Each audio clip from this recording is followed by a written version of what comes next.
So if you are on X and you've been following various Oregon accounts, I'm sure you've seen David Medina, you've seen his posts, you've seen some of the things that he's been saying, and he's growing, has a big platform that's growing all the time. David is also running for governor. And so we have put out to all of the governor candidates an invitation to come talk to us and talk directly to those Eastern Oregonians that feel disenfranchised in their own state, have voted to separate. So, David, thank you for taking us up on this. Welcome.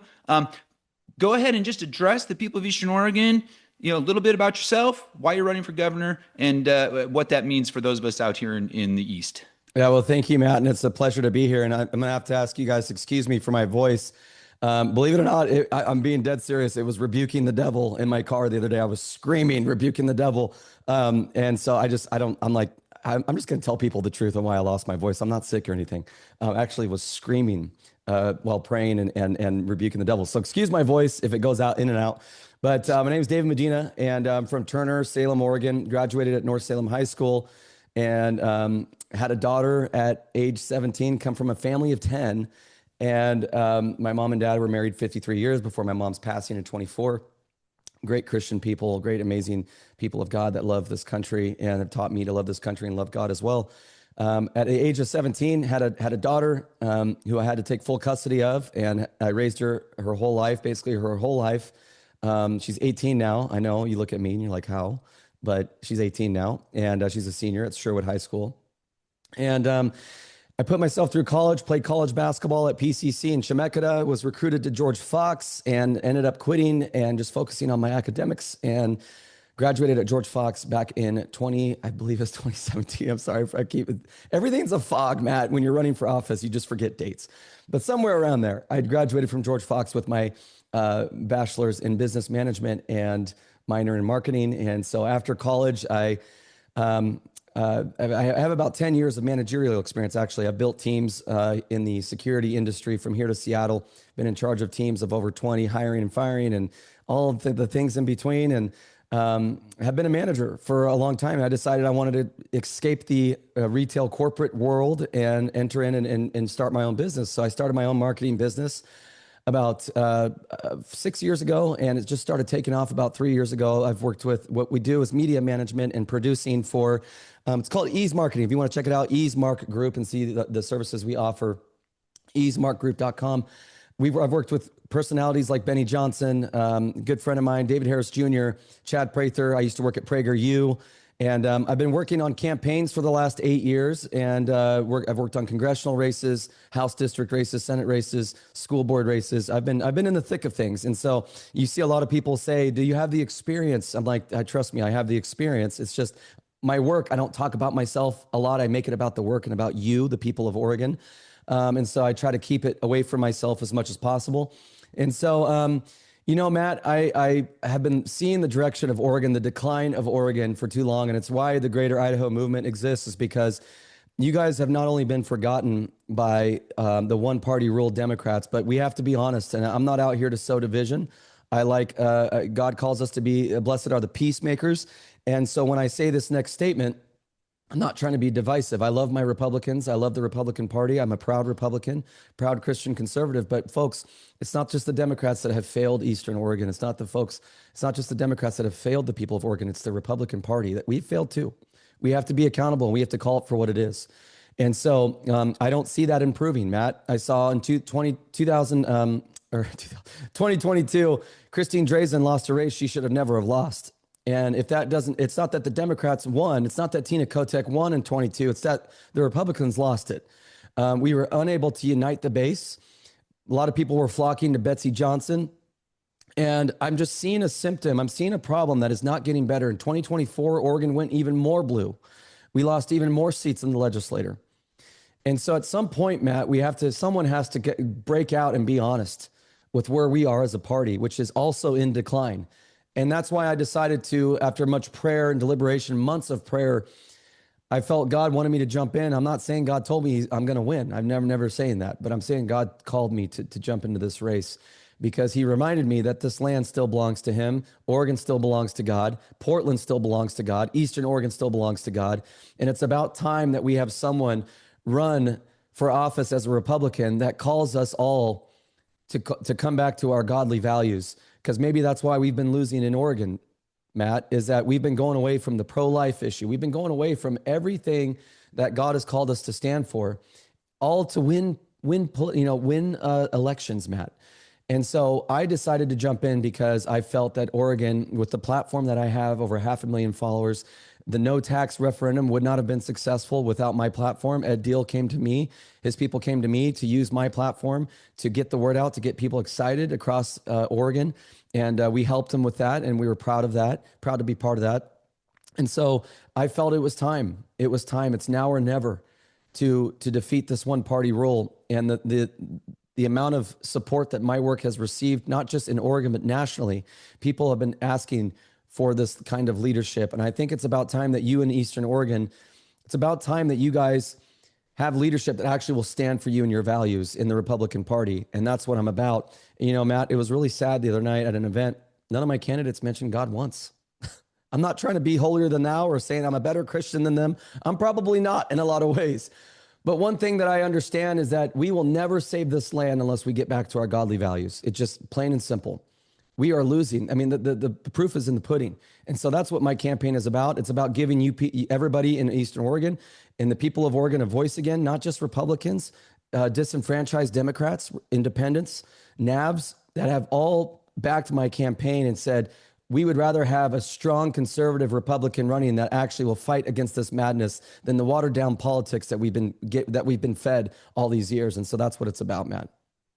Yeah. So I think you're going to get a lot of people in Eastern Oregon, applauding that whole last, statement that you just made, because I think when you talk about the people of Eastern Oregon, you're talking about the most religious people in Oregon, the most conservative people in Oregon, the most traditional people in Oregon. Eastern Oregon is about 400,000 people that vote 75% Republican. And we're very, very conservative, which is part of the reason why this movement has cropped up, is that when people in Eastern Oregon look at the state of Oregon, it's a state they don't recognize anymore. They look at the state of Idaho and they say, well, these are people just like us. They work the same that we do. They have the same culture we do. They have the same social dynamics we do and the same politics as us.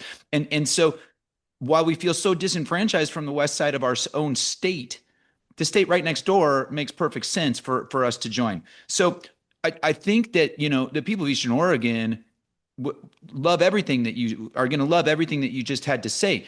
David, how do you plan? But here's the rub in the state of Oregon. Yes, Eastern Oregon is super conservative and 75% conservative. But when you get into Multnomah County, you get into the Portland metro area, those numbers are flipped. So Portland metro area is 2 point some million people. Multnomah County alone has twice as many people as all of Eastern Oregon.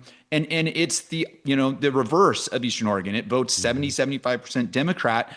How are you going to govern, or how do you plan to govern a state with that kind of polarization, that kind of political diversity of people that want such different things?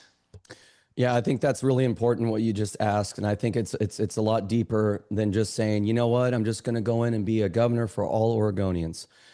Matt, in order for us to take this state back, we have to take back the executive branch, and we have to do everything we can in the meantime while we take back that executive branch to rebuild the party.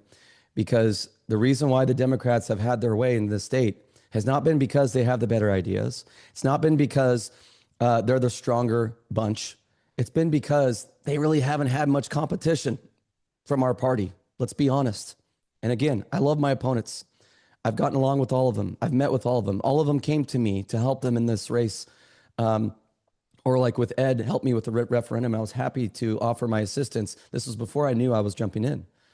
But one thing that I saw was, man, even that question, the way that you're asking it, I want to apologize to you that you're even in this mindset that it seems impossible. Out of all my opponents, I can safely say I'm the only one that's actually in touch with the average Oregonian, not just your Republican, your non-affiliated voter. And I'm telling you, I talk to them every day right out here in Portland.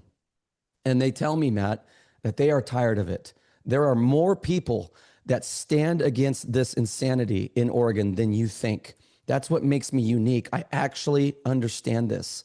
And so you have my opponents and you have the media trying to keep everybody in fear, like the Democrats are so powerful here and they're the majority. I'm telling you, they're not the majority here. If we all did our part and stood up and voted as a base and gave the Navs and the Libertarians and the moderate Democrats something to get excited about, you would see a wave in Oregon that would crush the Democrats like you've never seen before. But we need a strong candidate that's going to be willing to call things out that need to be called out. I can't tell you how many Democrats in Portland have told me, dude, I don't like that you like Trump or whatever, but I love everything else about you. And I would be honored to vote for you because I don't even agree with this transgender stuff. I've had to take my kid out of public schools in Portland and put them in a private school. People don't understand, and people aren't going to understand unless you're talking every day. I've been listening to Oregonians for the last 5 years, and I can safely say that the majority, that Oregon is ready for this campaign. It's ready for this kind of governor, Matt, because if we keep giving them the business as usual, politics as usual, we keep running a moderate campaign out of fear, because it's not about being moderate to be governor of all Oregonians. It's out of fear. It's because we're terrified of what the media is going to write about us. Some of my opponents are terrified of what the Democrats are going to write about them in the Oregonian. We have to break through that fear. This is our 2016 moment right now in Oregon. People, not just conservatives, are ready for this. And so as governor, I'm going to govern the way that the majority of Oregonians want me to govern, which is putting them first. It's actually not that hard. Maybe not voting for a Medicaid package for illegal aliens like Ed Deal did with the Democrats. Maybe not voting with all the other stuff that all of my other opponents have voted with the Democrats. And you know what? I love Chris Dudley. He's a great man. I could consider him a friend. But man, I don't think he knows what fight we're in right now. And I'll tell him that. I'm not afraid to tell him that. Chris, I love you, man. And if you'd probably be someone I'd back if I wasn't running. But man, I don't think you really understand what fight we're in right now. I don't think any of my opponents do, Matt.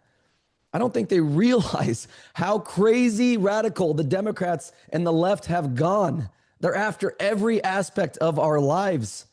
And it's about time. You Eastern Oregonians deserve better. You deserve better leaders. And I'm blessed enough to have an influence and a platform that can bring and national support. My team is connected straight with the Trump administration. We have a solid team. And so it's about time that you have someone in Oregon that actually fights for you. And I'm telling you, it's not just you that wants it. It's other Oregonians. It's non-affiliated voters. Look at the voting registration since 2022, Matt.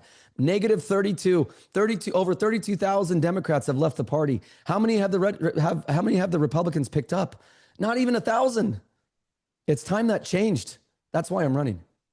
So David, I mean, again, you brought up some great points, and I think that when you look at Eastern Oregon, and there's a difference between Eastern Oregon conservatives and Eastern Oregon Republicans and Western Oregon Republicans, and here's an example of that: the people in Eastern Oregon, things like COVID. All those COVID policies, people in Eastern Oregon just completely rebelled. They're like, no, not in our communities. We're not putting on masks. We're not closing our churches. We're not closing our businesses. That doesn't fly here. Comes to, tampons in little kids, elementary school kids' restrooms. The people over here, we don't put up with that. Like that, we don't want that in our community. We never voted for it. We think that's crazy. But that is the kind of thing that kind of happens in Western Oregon, and it gets forced out policy-wide. So how do you plan, or what is your plan? And I appreciate you bringing this up, like just how crazy it is, because that's one of the things that's driven our movement from the beginning are these crazy policies. To a normal person in Eastern Oregon, they see COVID policy or Measure 110 legalizing drugs or Measure 114 taking away guns. And now we see IP 28 and we see this on the horizon, all this bad policy that always comes out of the Portland metro area that gets forced into our communities. And the people out here are saying, like, if we're going to protect our way of life, we're going to protect our communities, we're going to protect our values, we've got to separate from these people in the metro area. How, as governor, how are you going to protect us, the people in Eastern Oregon? We've asked to separate. The state has not let us go. So assuming that we're not able to separate and join Idaho, how are you going to protect our communities from the crazy that does come out of the Portland metro area? Well, let me tell you something. I think the foundation of your question is with all due respect, Matt, I love you, but the foundation of your question is a little bit false, because I think you're pitting Eastern Oregon against Western Oregon. Just like, I think you're looking at this just geographically. Just because they come out of Western Oregon, it doesn't mean that all of Western Oregon stands with these policies. There are a ton of patriots around Portland. In Portland, there are a ton of patriots in the Clackamas County area, Washington County, Marion County, Jackson County. There are a lot of people, Coos Bay, Lincoln County. There are a lot of people over here who think just like you guys. And I'm really sorry that your own party has failed you to connect that and to make you guys feel like you're heard too. But everything you just mentioned, COVID, we all stand with you on that. Go look at my pictures from when we did a statewide tour standing against the COVID tyranny when the mandates were happening. I led a coalition to stand against that, and we helped a lot of doctors and nurses and school educators save their jobs. To me, you want to talk about COVID real quick. I am appalled that no one has been held responsible for that egregious trampling of our civil rights, individual liberties. I am appalled that this has just been swept under the rug. This is why I'm running too, because I promise you, if I get in that governor's mansion, you better believe people are going to be held accountable for that. People are going to go to jail, Matt. And you could put that on KGW, because if we don't, and it might be extreme to people, it's not extreme. It's extreme what they did and that we did nothing. That's what's extreme. Because if we don't hold them accountable, they're going to do it again. And I'm not afraid to do that. I'm not sure my opponents are willing to go that far. We have to go at these people that have destroyed every fabric of our constitutional rights. We have to go at these people with truth and love, but with truth. And so, Matt, I'm telling you, people over here, you're not alone over there. There are tens, hundreds of thousands of people over here that are with you. Don't get it twisted that just because this comes out of Salem and comes out of the big population of Democrats, the large population of Democrats in Portland and Eugene, that they speak for all of us. They don't. All of our events we have here have always been sold out. You saw that Trump caravan that we did back in 2020, where it stretched for miles and we went right through the heart of Portland. You guys are not alone, man. And so I think the reason why you think that is because you look at everything through the media and through social media, which is not your fault. You're supposed to be able to trust that, but you also couple that with a weak Republican Party. No wonder you guys feel alone. I don't blame you, and I don't blame you for creating Greater Idaho. No one's listening to you guys, not even your Republicans. I would have created Greater Idaho too.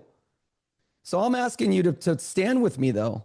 I'm asking you to fight for your state, because, Matt, if I get in there, my hope is that you stop this Greater Idaho and you start making Greater Oregon, and that I want to get people like you involved. Let's get these corrupt people, these career politicians, career political staffers, get them out of here, and let's get people like you and I back in control of our government.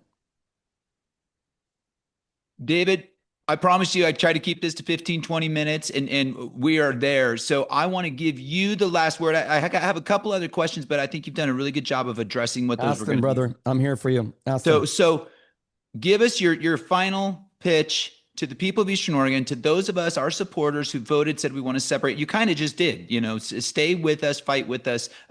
Give us your kind of closing words on why we should make you our next governor of Oregon. If you haven't caught it by now through this interview, I'll make it even clearer. You have one of you running. And not just one of you running, but one of you running that actually has put in the work, that has actually been on the ground fighting for you. I've been exposing the corruption. I've been on the ground confronting evil. You see it in my videos. I'm going to do the exact same for you as governor. This is the governor that you guys need. I almost tell myself, Lord, because I try to find people to run that would have this, that could run and have an actual chance, and that would have what it takes to fight this. But folks, the Republican Party and what we've had to offer you has not been winning. It's not been working. The Democrats are not that easy, not that hard to beat here. You need a fighter like you. I want to put you first. It's not that hard. Oregon first, Oregonians first, and that's every Oregonian. That's how our government is supposed to function. It's so crazy. We're at a day and age where it's like we have to campaign on just returning back to our constitutional principles. and that's deemed as radical. It's like our Oregon government, and including Republicans, guys. I hate saying that because I want to truly believe in our Republican Party, but even our Republican politicians have sided with the Democrats and putting other people first, other illegal aliens first ahead of you.